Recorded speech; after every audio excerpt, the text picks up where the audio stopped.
Hello everybody. I just wanted to do a video real quick. It's not gonna be fancy, nothing good, crazy, bad, whatever. But I thought this was an interesting one. I haven't watched any of her other videos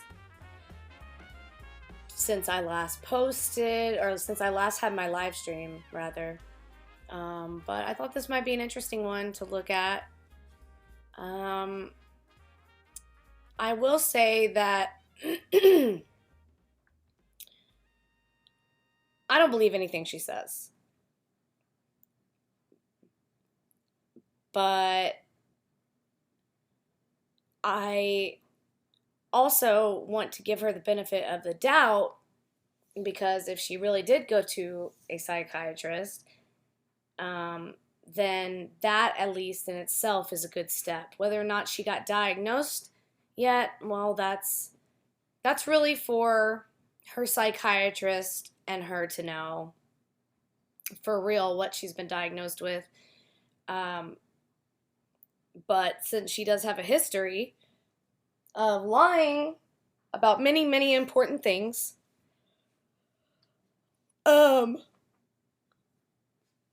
you know, I'm sure there's a lot of people who are skeptical about her situation here. Her situation type thing. Another thing is, if she has gone to the psychiatrist, then I'm hoping that she's going regularly and it hasn't just been 1 or 2 times. Because I feel in her case, from what I've seen people posting, she got diagnosed with many things. That's what I know right now. But I kind of think that, and I'm not saying she didn't go see, that's not what I'm saying. What I'm saying is, if she got diagnosed with that many comorbid issues, then I feel like she should have seen the psychiatrist quite a few times prior to being diagnosed. The fact that she hasn't kept her audience updated on how frequently she has gone to the psychiatrist is a little sketchy. You know, if she truly cares about what her subscribers think, like she claims she does in her Snapchat rant, and if it really does hurt her, then she needs to take accountability for not being honest about a lot of things, and she needs to prove it.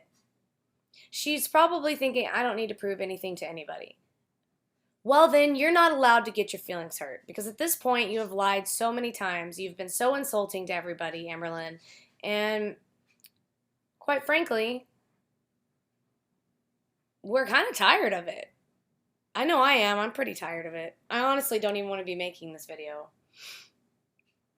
But I need to take a break. I'm sort of overwhelmed with how much stuff I still have left to do. I've gotten a lot done, but I just needed a break. So let's do this.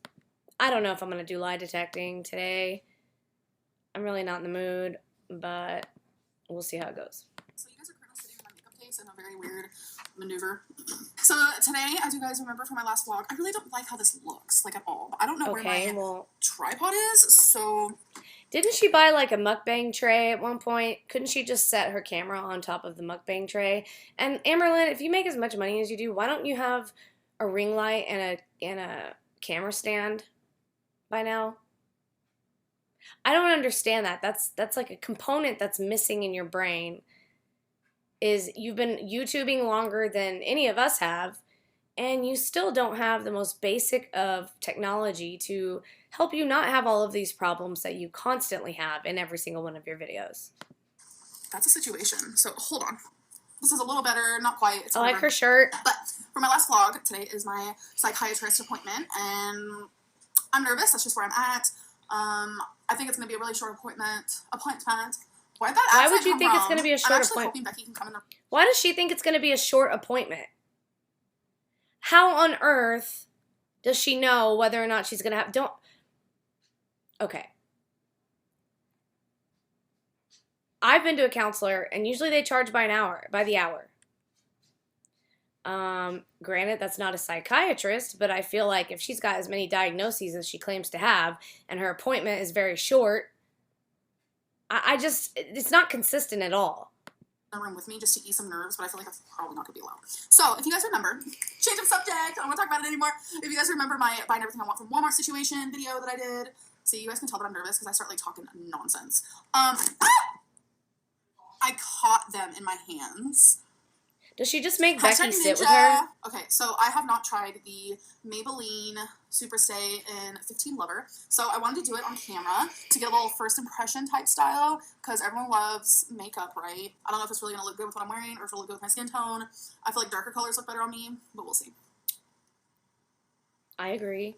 But that's not a light color at all. That's actually quite a rich color. I'm not sure. And actually, I kind of like that on her skin. So, she doesn't know what's best for her. Amberlynn, you don't know what looks good on you. You can mix colors, so always remember that little tip. I mean, it's okay. Like, I don't hate it. Let's see Becky's first reaction, because she hasn't seen me with it. Babe? Yeah? Come here.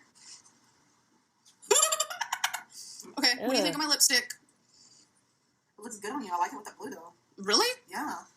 Oh. Yeah, see? It's okay. I'm confused. But you like it for real? Yeah. It feels kind of like weird and sticky, though. I'm just really confused. Why you don't really like that color? Yeah, me too. About making out? Yeah. What? I don't know. That's a good color for you. Really? Yeah. I like you more. I like you more? Well, I mean, I like the dark colors more, but I really, really, really like that one for some reason. Yeah, me too. I always like darker lips. Yeah, I know you do. Yeah. So this is a winner chicken dinner. If my girl likes it, then shit. Hey guys, okay, so I look a little crazy. I'm back from my appointment, and I kind of just wanted to sit down, talk about it a bit. I don't want to go into like great detail because it was hard enough. Okay, so what I'm thinking is she did go to the psychiatrist, and she kind of had an intense situation moment, and that's why her hair is sort of like all over the place. Just a theory. But I do want to say, after my appointment, Becky and I went on a little date. We don't really do that much, I'm going to be honest. Our date nights consist usually just watching movies in our bedroom or playing like a card game or something. So we went on a little date.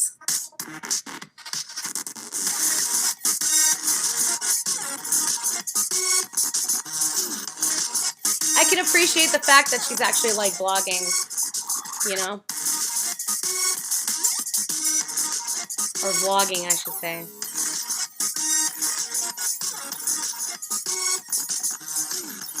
So as you can see, we went to Ruby Tuesday, and it was a lot of fun. I got a low-calorie meal, although the appetizer was a little hefty, but that's Becky's favorite appetizer, so I was like, you know what, let's do it. We're not talking about my weight in this video. We're not. I had a good time with my girlfriend. I needed to just take a load off after the appointment, because it kind of just...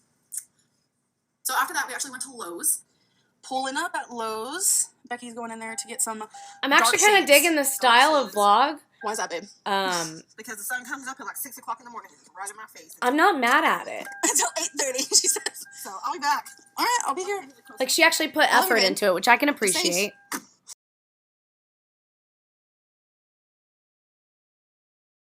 A little numb with what went down in the appointment. I don't think I've ever been asked so many questions in my life about my past and just how I'm feeling and like things I went through, and like it was like crazy, and it was such an overflow, and the girl was so kind and patient and gentle, which made it a lot easier for me. But I did end up crying. Now, did y'all see where her eyes went when she was talking about the appointment? She was looking kind of upward, right? She was going into her memory. Her eyes were actually like you could see that she was remembering what had happened in her appointment. So just keep that in mind. These are the things that I noticed a long time ago that I use as a constant in my scientific studies.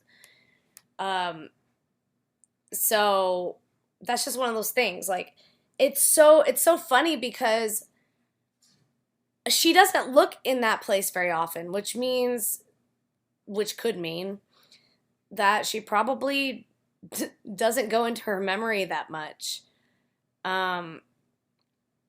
Because it was very obvious to me. So if you look at that again, Now, she does glance over into the lie factory, but remember, there has to be clusters. It can't just be her looking into the lie factory. It has to be a multitude of other things along with it within a few seconds for it to actually be a sign of deception. It was like crazy. And it was such an overflow. And the girl was so kind. But you can see, like, when she said crazy, like, that's an opinion. That's not a truth. That's an embellishment. It probably wasn't crazy. It was probably literally the psychiatrist and her sitting in an office. But, so when she did say crazy, she did look in the lie factory. But then when she see where she's looking right now, that is not lie factory. That is her memory. Patient and gentle, which made it a lot easier for me. But I did end up crying. I figured I was going to, especially talking about my past and like talking about current situations within. You would think she'd know this, considering she's been to the psychiatrist multiple times, supposedly. But she actually went this time, so that's why it's like, whoa. Like my mental state and stuff. I talk about things that I just don't even talk about ever, honestly. It's things that I don't share on YouTube, that I don't really talk about, you know, with people in my life. It's just, it was a good time to just word vomit, let it all out, let this person know everything they need to know, because that is why I went there. It was time to figure out what is really wrong with me, because there are people in the comments who are like, you're this, you're that, you're not this, you're not that, stop throwing that around, you keep saying you're this, stop self-diagnosing, you're not that. Like, it's just so much, and it's just like, I live with myself 24/7, and I know how I feel, and I know the things that I have to go through because I'm trapped. But you're not a psychiatrist, you're not a counselor, you're not a therapist, you're not a psychologist. You're none of those things. So it really isn't your place to be deciding whether or not you have something. Sure, you know how you feel, but you don't know what the requirements are for each and every one of them. And to top it off, you also don't know what the requirements are to be comorbid in certain disorders. So it doesn't matter how you feel. You can feel all these kinds of things, but it doesn't necessarily mean that you have one disorder or another. In my own body, and it's like I have family members who have certain mental things, and it's like I'm starting to act like them. Why? And it's just like it's a bunch of stuff. So without going into grave detail, I'm just gonna let you know what the heck went down regarding like diagnosing, because that has just been a big hot topic in my channel, because people like to diagnose me, people like to undiagnose me. You like to diagnose yourself. And the minute I do it to myself, people get mad about it. Yeah, it's like a situation. I finally went and saw someone. So the first thing is I have really bad memory loss from traumatic events that happened in my childhood. I figured that was the case because I don't remember a lot of things that happened in my childhood or even in my teenagehood. Is teenagehood like a word? I just don't remember a lot. And she said it's memory loss due to traumatic events, which makes a lot of sense. Obviously, I was diagnosed with depression. That is a given. I mean, yeah, I believe that. I've known since I was 9 years old. That is when I was first diagnosed with depression. I believe it because she's been on depression medicine. I don't necessarily believe that every time she's claimed that she's going through depression, that she's going through a depression, but I do believe that she has been diagnosed with depression in the past. I guess that's the most simple way I can put it. That hasn't changed, although I will say it's gotten worse. I was diagnosed with anxiety/panic disorder. Obviously, I struggle with so much anxiety. I have panic attacks. I described to her what my panic attacks look like, and it was hard to talk about. I, for one, felt like I was going to have one just talking about it. I really don't want to trigger anyone in this video, so like I'm not going to go into detail, but that wasn't obvious. I knew that as well. Anxiety has a bunch of small little things that go along with it, and it's just a lot, and I feel like it dampens a lot of my everyday life. So this next one, well, these next two for me are ones that's just like... Okay, so wait a minute. She went to the psychiatrist one time, and she already knows? I mean, I guess it's possible. But I also... Why is her shirt so blurry? You know what? She has a major filter going on here. Okay, James Charles. Harder because like I knew the other ones like were obvious. I was diagnosed with obsessive compulsive personality disorder, and I've always known that I had like obsessive tendencies within the way I do things in my life. I have talked about this before in a very long past YouTube video. I don't like going into detail with this stuff because I am embarrassed. That's just the way I am, and it's just like to finally have a name to what I've been experiencing is a little... She's so happy to be diagnosed. I feel like I'm a little numb. And not for the reasons that people normally are. I am bipolar. I have known for a very long time without actually being diagnosed that I am bipolar. Oh, yeah? Because I could have sworn in a video not too long ago that you were like, I'm not bipolar. Finally tell me that I am bipolar. and I'm going to be put on a mood stabilizer. She told me that the reason why antidepressants, especially Wellbutrin, Yeah. the reason why they haven't worked for me, because you guys know I've done Prozac, Wellbutrin, I've done Lexapro, is because I am bipolar. She said that a mood stabilizer is going to first help with my depression, and then once she hires my dosage, it's going to finally then help with the fact that I'm bipolar. Aww. I look at certain aspects of my life, and I'm just like, that is why I react the way I do, why I go several days without leaving my room, and then all of a sudden, I'm like, yes, let's do everything under the sun, let's film 16 videos in one day, We could have told you that. Everything. Like, it's just, everything adds up, and it just makes sense, and it just sucks, because it's just, like, so much. It's just so much at once to be told, like, and I'm just like, I'm a wreck. In the room today, like, when I was talking to her, I was just like, I was cracking jokes and all this stuff, and, you know, that's just the way that I handle awkward situations, and it's a lot, and I'm nervous to go on a mood stabilizer. Never been on one, ever. I'm going to start taking it tomorrow, and I have another appointment with this lady 3 weeks from now. I feel relieved that I now have, you know, answers to my questions, but I also feel sad, because it's like, I saw my mom have bipolar disorder, and it's like, I have seen myself kind of act in ways that she used to act when I was just a little girl, and just the fact that, like, I have obsessive compulsive personality disorder, and it's just like, she likes that. Honest, I was hoping I was going to go into that thing, and she was going to be like, you're totally fine. I was, like, crossing my fingers and hoping that's all it was going to be, because, like, there have been people who have left comments and who have sent me private messages who are just like, I have bipolar disorder, and I can't believe that you compare yourself to me. You have hurt my feelings. I'm unsubscribing from you. Like, that hurts me. And it's just like, I was going through so much, like, behind closed doors, and having to deal with all of this just craziness without any medication at all, without any diagnosis at all. And yes, that is my fault, because I didn't go see someone when I should have. But it's just, it breaks my heart that people weren't taking me seriously just because I wasn't diagnosed yet. I knew in my heart, even though I was crossing my fingers for just, you know, depression or something, even though depression hurts just as much. Yeah, because you always talk about it. I was crossing my fingers that I was going to just come out of it with a clean slate type thing. I don't know what I was thinking, honestly. This just answers a lot of questions, honestly, because there's been just so many things, the way I react to things, the way that I am, the way that I think, the way that Okay. So, remember in many of the videos where she's talking about her depression, I've mentioned that it is more like depressive episodes, because they aren't as long-lasting, and then all of a sudden the next time you see her, she'll be, like, crazy enthusiastic about whatever. I mean, it's all been very clear to everybody else. I think that she has been diagnosed in the past with depression, but that's because a lot of the time bipolar people will get misdiagnosed multiple times before they actually get a proper bipolar diagnosis.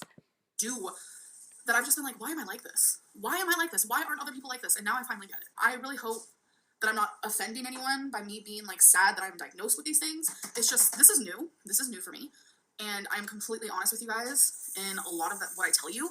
Sometimes too honest, I feel like, because it's like, I feel like these things get used against me, and I just don't like that these things are used against me when I try my hardest to be open and as honest as I can in my videos, because I feel like that's the type of stuff I like to watch. I love when other YouTubers are super open and honest about things that are going on in their life. I can't always subscribe to But that's funny, because the people you watch, Amberlynn, are not open and honest people. The channels you choose to watch are people who are constantly lying and trolling and doing disgusting things for money. So perhaps you ought to start surrounding yourself and filling your head with positive things and not garbage on YouTube. Being bubbly people, although I do. Boy, I need to be speaking to myself, huh? I like those. But I also like people who are like, these are the facts, this is what's going on in my life, as dramatic or non-dramatic, or as serious or non-serious as it is. I appreciate when a YouTuber can open up, and that's why I like to do that, and that's why I've been doing that from the very beginning. So now you guys know everything, and it's no longer me just you haven't did y'all see that? Let's watch that again. Dramatic or non-dramatic, or as serious or non-serious as it is. I appreciate when a YouTuber can open up, and that's why I like to do that, and that's why I've been doing that from the very beginning. So now she hasn't been doing that from the very beginning. Now you guys know everything, and it's no longer me just guessing or diagnosing myself. That is just the truth and what it is now, unfortunately. So now the only thing I can do is take the mood stabilizer, get better, see a therapist, move on with my life, hopefully, and we never have to go back. So anyways, I'm gonna end this video, and I hope you guys never have to go it. back. It was kind of like a vlog. Okay, here's the thing. She just said so that I never have to go back. Did she mean that she never has to go back to the way things were? Or does she mean she doesn't have to go back to the psychiatrist? Because the psychiatrist thing, when you have a personality disorder, when you have, you know, a disorder, like I have ADHD, it's never one of those things that you can just like, okay, well, here's my medicine, blah, blah, blah. You have to keep going back. You have to keep getting assessed. You have to keep, because it's like ever changing. And um, in Amberlynn's case, because of how many diagnoses she's received or whatever, like she needs some major cognitive behavioral therapy, some major changes in the way that she thinks. She needs to be going to a therapist on a regular basis to help her sort through her issues so that she can lose weight and make better choices and treat people better and better her life. Story time. I don't know, whatever. But I hope you guys enjoyed, and I'll see you in the next one. Bye. All right, so anyway, so that's that, you guys. I don't really have much else to say. I gotta go anyway and do some things, so peace, love, justice. Take care of yourselves. Take care of each other. Amberlynn, take care of yourself. And do not think for a second that just because you've gone to the psychiatrist one time that that's all you need. You need to be going to an actual therapist. Therapists aren't as costly as psychiatrists. You will need to see your psychiatrist on occasion, especially to get assessed as far as like your dosage and everything. But you need to be also going to a counselor who specializes in cognitive behavioral therapy so that you can actually start thinking in better ways for yourself. Okay. All right. I will see you guys in the next video. Bye now.